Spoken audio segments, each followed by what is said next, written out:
Aí, algo que é interessante, que é sobre o julgamento propriamente dito, né? O juramento que o anjo faz, que não haveria mais demora.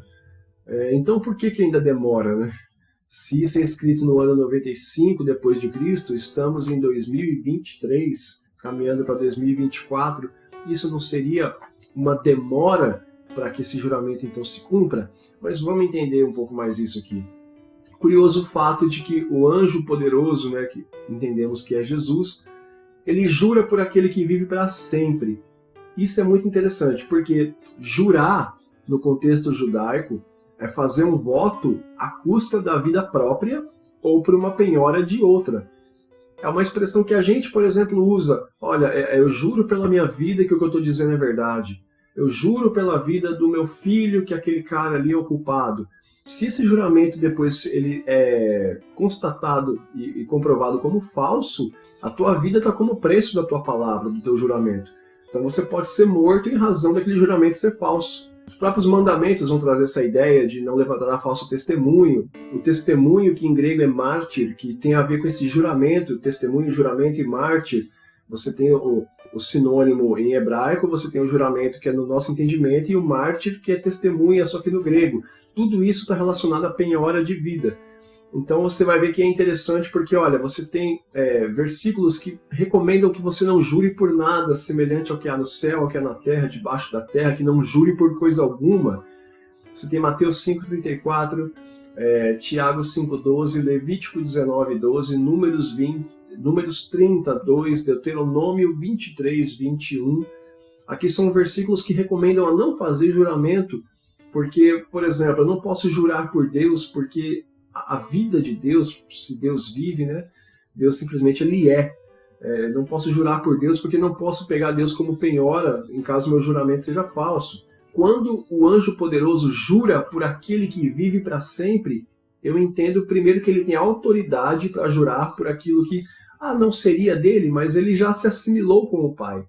Ele aparece nessa visão com características que são de Deus, né? Envolto em nuvens, o arco celeste sobre a cabeça, o livro selado já está em seu poder, colunas de fogo como lá no Êxodo, nuvem como lá no Êxodo. Jesus e o Pai já são um. Então ele jurar por aquele que vive para sempre não é um anjo, Jesus jurando por Deus, mas jurando por si próprio, visto que, como nós já estudamos, ele e o Pai são um.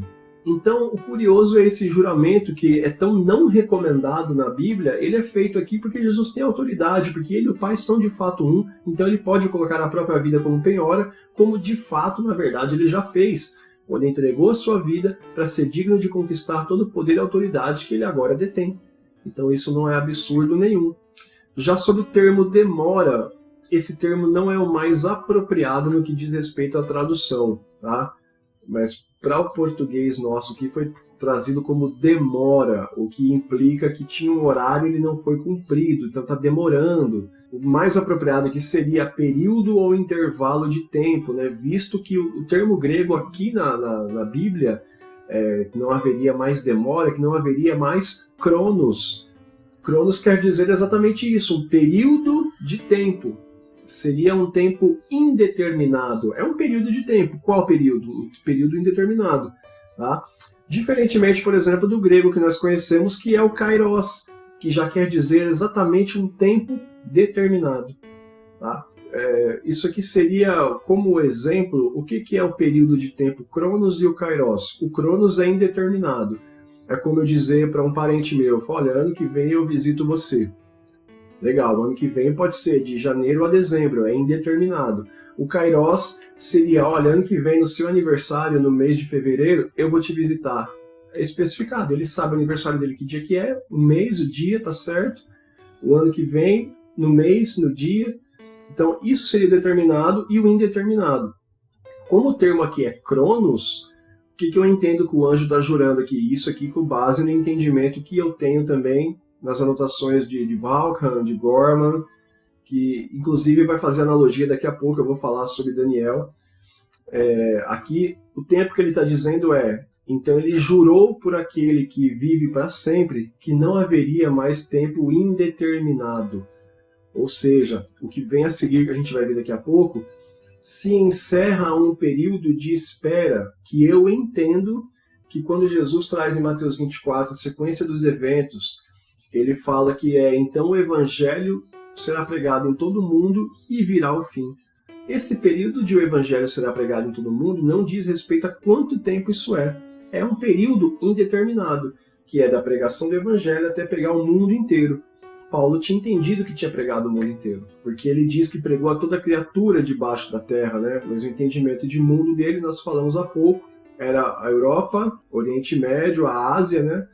Ele entendia que aquilo era o mundo. A gente sabe que lá em 1500 veio o novo mundo, que a América foi descoberto, 1800 e pouco, aí descobriu-se a Oceania, novíssimo mundo. Aqui o que ele está dizendo ele jurou por aquele que vive para sempre que não haveria mais tempo indeterminado. Ou seja, esse período de tempo para que se cumprisse o que era necessário, não vai ter mais isso, acabou, está concluído. E aí o que vem a seguir vai nos mostrar a que ele se referia. Aqui a gente tem uma clara referência que eu falei agora há pouco, a cronologia de Daniel, que quando ele enumera os períodos indeterminados de tempo para o cumprimento das profecias, né?